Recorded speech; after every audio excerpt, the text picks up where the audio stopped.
Senadores e especialistas foram unânimes em defender que o Congresso Nacional é o único poder responsável e legítimo para promover mudanças na lei de drogas no Brasil. O tema foi abordado em sessão temática presidida pelo senador paraibano Efraim Filho ontem e evidenciou uma queda de braço entre o Supremo e o Senado.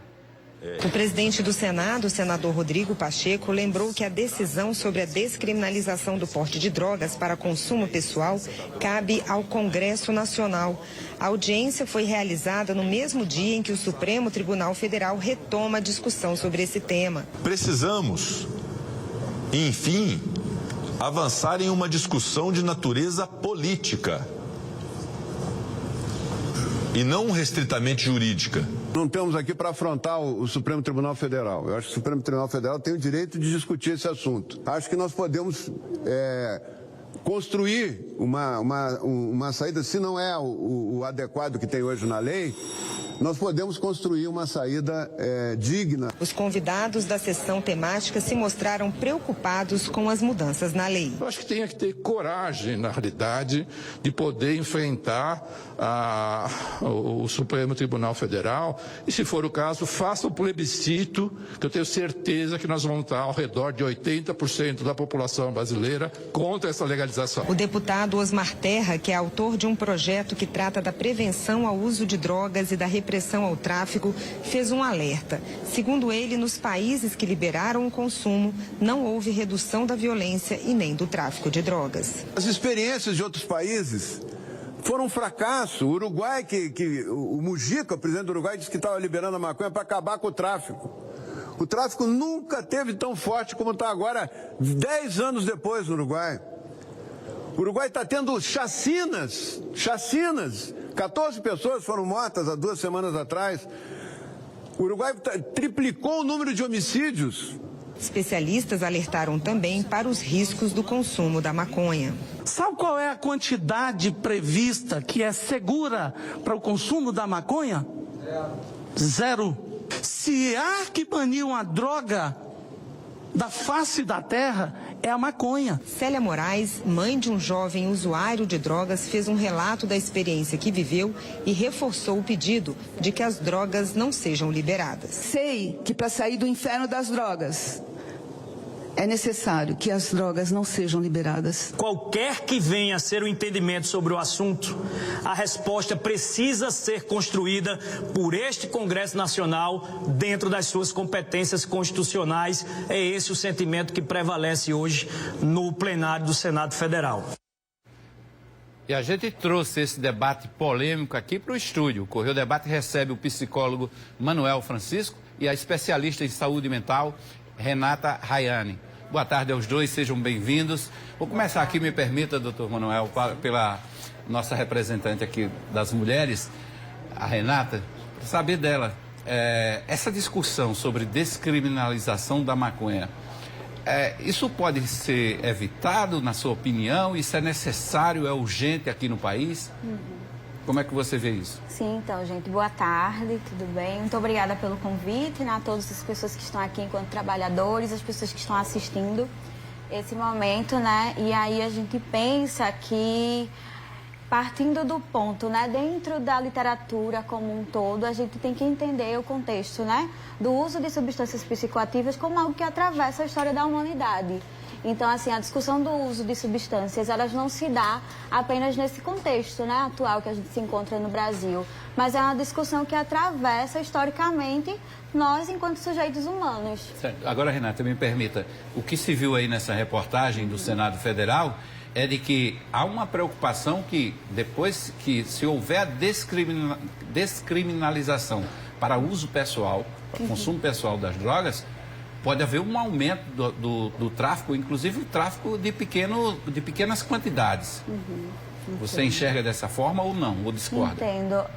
A questão, né, da descriminalização das drogas, ela atravessa muitas contradições, né? Da gente enquanto pessoas, né, que temos pensamentos diferenciados, ideologias, posicionamentos. Então, assim, a descriminalização das drogas, ela tem que partir do ponto de como que os sujeitos, né, que experienciam essas substâncias, e nem todas as pessoas que fazem uso de substâncias, elas vão ter um uso de risco, né? Algumas pessoas vão desenvolver esse uso de risco e outras não. Então, assim, a discussão, né, da descriminalização das drogas, ela tem que ser feita com toda a sociedade, né? Desde a sociedade civil até os representantes, né? Desde a política, as pessoas que estão atuando no campo da saúde e das políticas públicas. Ok, doutor Manuel, como é que o senhor vê todo esse debate? Veja só, é um assunto muito sensível, né? Porque quando a gente pensa no desenvolvimento de dependência química, né? A gente vê uma marginalização muito grande. Só que, às vezes, as pessoas estão voltadas para o uso de álcool, cocaína, maconha e outras drogas e acabam se esquecendo que, às vezes, as pessoas elas têm dependentes químicos dentro de suas casas, né? As chamadas drogas legais? Exatamente. Ou seja, são pessoas que abusam do uso de medicamentos. Então, é algo muito sensível, né? Como a colega disse, é algo que passa um debate simples para um debate complexo que envolve muitas áreas do conhecimento, né? Entender até que ponto, né, tem um fim medicamentoso, tem um fim de trazer um benefício, qualidade de vida para as pessoas, porque quando a gente fala uma pessoa que começa a acessar uma substância, ela não entende de fato os impactos que a exposição por um longo período de tempo pode provocar, né, no seu organismo. Ela usa, às vezes, por influência, por vontade, às vezes por estar em um contexto e não entende como é que aquela substância vai interagir com o seu organismo. Eu digo que a sociedade ela é muito desinformada, né? Então, quando a gente fala do desenvolvimento de políticas públicas, né, eu acho que é extremamente necessário ensinar as pessoas como é que acontece, né, como é que ocorre esse processo de adoecimento que é tão sério, né, que começa de forma tão simples, mas que acaba a partir de mecanismos neurais, tá? É algo neurofisiológico, provocando ali a dependência da substância, de modo que a pessoa chega a deixar de ter prazer, né, em aspectos do seu cotidiano, como esportes, lazer, o contato com a sua família, para buscar exclusivamente o uso daquela substância, né, por conta da hiperexcitação do sistema nervoso central, né, e ela vai buscar ali constantemente para que ela sinta a elevação dos níveis de dopamina, né? Uhum. O doutor Renata, do ponto de vista da assistência social, de políticas públicas, o doutor Manuel citou aí, como é que o Estado atua, o governo do Estado?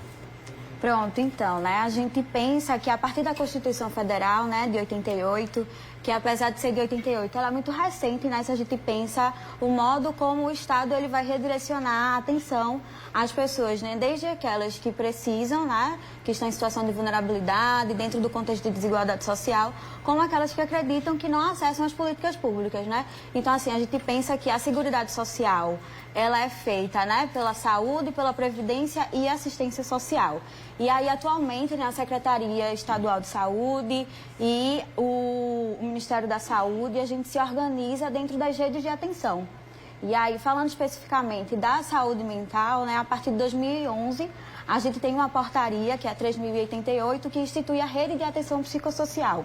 E aí, essa rede, ela se organiza de uma forma complexa, com diversos serviços, né? Desde a atenção básica, como os centros de atenção psicossocial. E todo esse sistema está ativado aqui no Estado? Sim, totalmente. Agora, doutor Manuel, ela falou aí dessa preocupação com as políticas públicas, mas a gente está focando nos usuários, né? Mas do ponto de vista psicológico, quais os efeitos do uso da droga por esses dependentes dentro do seio familiar? Veja só, né? É o que eu falo, é a necessidade também de políticas voltadas para a família, né? Porque a família não entende o que é que está acontecendo com aquela pessoa, por que aquela pessoa mudou o seu comportamento. Às vezes, ela está, até quando você abordar uma pessoa, né, que fez uso de alguma substância na rua, seja álcool, droga ou até alguma substância medicamentosa, é interessante você compreender que às vezes aquela pessoa está num estado alterado de consciência, né? Então, ela pode responder de forma agressiva, abrupta ou até de forma mais passiva, né? Isso gera muitas alterações, às vezes gera conflito dentro do seio familiar e é muito interessante a gente voltar para esse contexto, porque às vezes a família ela não está preparada para lidar com isso. Ela não entende como é que a natureza disso acontece, as manifestações no organismo daquela pessoa, principalmente de base comportamental. Esse acompanhamento é indispensável, né? É imprescindível, né? Eu falo que, hoje quando a gente vai falar de psicoterapia, Hermes, eu digo que todo mundo precisa, mas eu digo que as pessoas que estão em situação de vulnerabilidade, elas precisam mais. E elas precisam de um olhar muito atencioso, muito cuidadoso, né? Às vezes a gente tem uma tendência muito grande a apontar as pessoas, né? Mas a gente não sabe o que foi que levou ela àquela situação, né? Às vezes tem muitas questões sociais, né? Familiares que fazem com que o indivíduo ele desenvolva, né? A dependência, Muitas coisas por trás, né? Até dramas familiares mesmo vividos por essas pessoas.